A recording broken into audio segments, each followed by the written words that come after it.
Hi friends, നമ്മൾ കോഴിക്കോട് അമ്മേനെ contrast I ഹോസ്പിറ്റലിൽ കാണിക്കാൻ പോകുമായിരുന്നു. ഫറൂഖ് പാലത്തിൻ്റെ പണി നടക്കണോണ്ട് കേട്ടോ നല്ല ബ്ലോക്കായിരുന്നു. ബ്ലോക്ക് ആയതുകൊണ്ട് തന്നെ നല്ല വൈകിട്ട് അവിടെ എത്താൻ. ഞങ്ങളൊരു 8 മണിക്കൊക്കെ ഇറങ്ങിയിരുന്നു. പക്ഷേ അവിടെ എത്തുമ്പോൾ തന്നെ ഒരു 10 മണി കഴിഞ്ഞു. ശരിക്കും 8 മണിയൊക്കെ ആകുമ്പോൾ എത്താൻ പറഞ്ഞത്. അവിടെ എത്തി പിന്നെ അമ്മയ്ക്ക് ടോക്കണൊക്കെ എടുത്ത് പിന്നെ ഞങ്ങൾ വെയിറ്റിംഗ് ആയിരുന്നു. അപ്പോൾ ശ്രീതുമോളാണെങ്കിൽ അവിടെയുള്ള ആൾക്കാരോടൊക്കെ ഭയങ്കര ചിരിയും കളിയൊക്കെ ആയിട്ട് അങ്ങനെ കളിക്കായിരുന്നു. അമ്മേനെ അവിടെ കാണിക്കാൻ തുടങ്ങിയിട്ട് ഒരു 3-4 വർഷമായി കേട്ടോ. അവിടെ പോയാൽ ഒരു കട്ട്ലറ്റും ചായ പതിവാണ് കേട്ടോ അവിടെ ക്യാൻറ്റീനിൽ.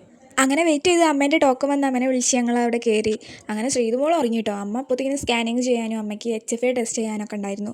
അതൊക്കെ കഴിഞ്ഞ് അത്യാവശ്യം തിരക്കുണ്ടായിരുന്നു കേട്ടോ അന്ന്. പിന്നെ ശ്രീതുമോൾക്ക് ഫുഡ് കൊടുക്കാൻ വിചാരിച്ച് ഞങ്ങൾ പിന്നെ പുറത്തേക്ക് ഇറങ്ങി. അതൊക്കെ കഴിഞ്ഞ് ഉച്ചയായിരുന്നു കേട്ടോ. അപ്പോൾ പിന്നെ ഏതായാലും ഫുഡ് കഴിച്ചിട്ട് ഇനി കയറാമെന്ന് വിചാരിച്ചു. ഡോക്ടറും ഫുഡ് കഴിക്കാൻ പോയിട്ടുണ്ടായിരുന്നു. അങ്ങനെ ഞങ്ങൾ ബിരിയാണി കഴിച്ചിട്ട് നല്ല അടിപൊളി ബിരിയാണി ആയിരുന്നു കേട്ടോ. പിന്നെ ഹോസ്പിറ്റലിലെത്തി.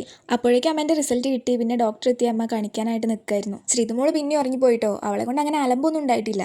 അപ്പോൾ അമ്മയ്ക്ക് വേറെ പ്രശ്നങ്ങളൊന്നുമില്ല. അമ്മേൻ്റെ തുള്ളിമരുന്നും കാര്യങ്ങളൊക്കെ എഴുതിയിട്ടുണ്ട്. അപ്പോൾ നമുക്ക് അടുത്ത വീഡിയോയുമായി വീണ്ടും കാണാം കേട്ടോ. Bye friends.